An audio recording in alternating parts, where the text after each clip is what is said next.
Baik, dalam video kali ni kita nak bercakap pasal filem terbaru Hrithik Roshan dan juga NTR, iaitu War 2. Filem ni dikabarkan fail teruk lah dari segi kutipan, sebab filem ni punya kos untuk penerbitan pun dah mencecah 400 juta tak silap. So bila filem ni release, kutipan mungkin tak silap aku, kutipan ni awal-awal tu memang hype lah, tapi lama-lama kutipan tu merudum disebabkan oleh pelbagai faktor. Aku berkesempatan untuk tonton filem War 2 ni dekat Netflix, dan ini ialah review ringkas aku berkenaan dengan filem War 2. Ini tersilap aku adalah yang pertama seumpamanya kot filem daripada Yash Raj Universe dijual kepada Prime Video. Selalunya dijual kepada Netflix. Selalunya filem Spy Universe ni dijual kepada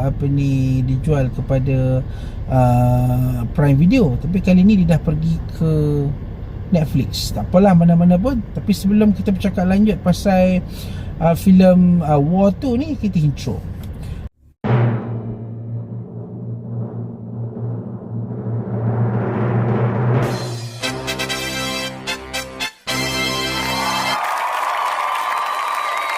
Baik, War 2. Dalam filem ni, kalau kita tengok War 1 yang ada Tiger Shroff dan juga War 2, tema dia simple sahaja, tentang pengkhianatan, tentang siapa betul, siapa salah. Filem ni carry benda yang sama daripada filem pertama. Sebelum ni ada Tiger Shroff. Dua legend, dua bintang dalam satu, akan carry satu jahat, satu baik.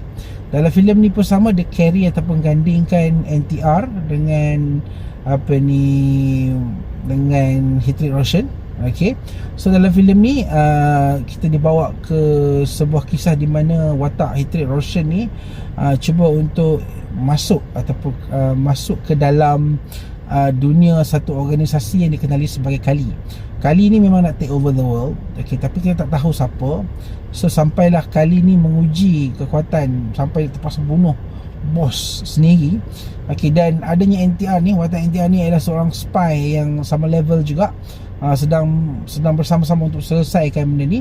Tapi as we go towards the middle of this movie, kita akan dapat tahu yang sebenarnya ada kisah di antara watak NTR ni dengan Hrithik Roshan ni, yang mana membawa kita ke zaman sebelum Hrithik Roshan juga NTR ni jadi spy macam ni, dan kemudiannya go back ke depan. Baik, bagi aku movie ni adalah movie yang fun saja. Cuma mungkin some people melihat filem ni sebagai sebuah filem buddies yang too much, sebab filem ni memang memaparkan watak NTR dengan Hrithik Roshan ni sebagai buddies, kawan baik, sahabat baik daripada kecil, yang mana terpisah disebabkan oleh skill. Ialah orang yang patutnya ajar dia, lepas tu dia jadi lebih hebat daripada orang tu. Kemudiannya, ialah of course lah, dan kemudiannya seorang tu bawa hala tuju ke arah yang kejahatan, seorang lagi bawa kebaikan.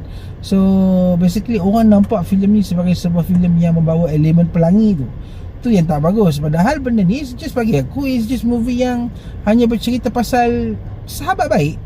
But yeah, when we talk about man fighting man, and then sampai bergaduh apa semua, itu portrayal persahabatan dalam persona wanita, aku rasa orang lelaki tak sampai ke tahap tu.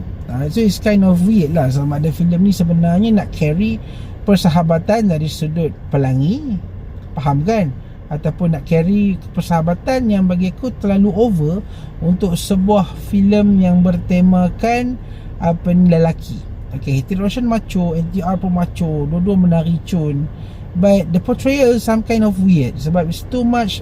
Kalau perempuan bagi aku okay.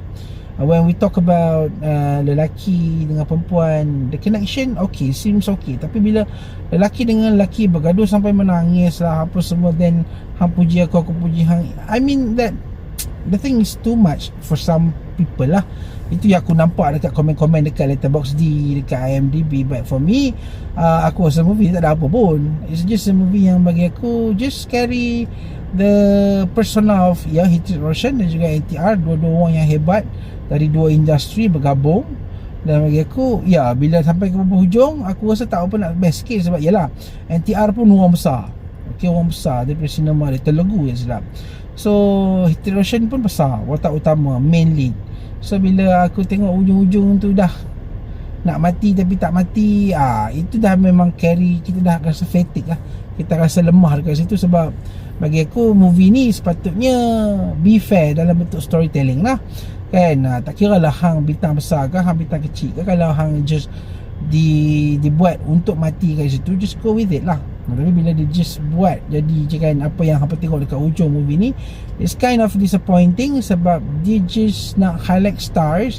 Aku tahulah dekat apa ni, kalau dekat India, kalau kata watak pelakon yang diorang suka ni memang mati, aku rasa memang diorang akan bakar panggung lah kan. Tapi for the sake of story, movie ni tak memberi itu.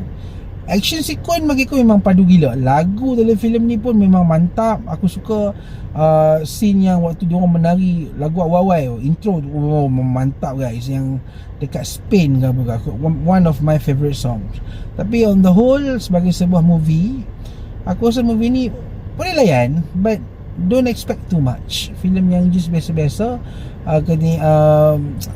If you expect War 2 is better than War 1, aku rasa tak kot. War 1 adalah lebih bagus daripada filem ni. But untuk buat sequel yang bagus bukan senang. Dan untuk stay ataupun hold the franchise, sebab Yash Spy Universe ni dah membesar kan. So bila dia nak hold franchise ni, of course lah akan ada kekurangan sana sini. Dan War 2 adalah kekurangan yang kita jangka itu. Okay, dan aku rasa itu sahaja review ringkas aku. Aku bagi filem War 2 ni dalam 3.5 bintang. Boleh layan, enjoy. Dan aku rasa itu sahaja review ringkas aku berkenaan dengan filem War 2. Assalamualaikum.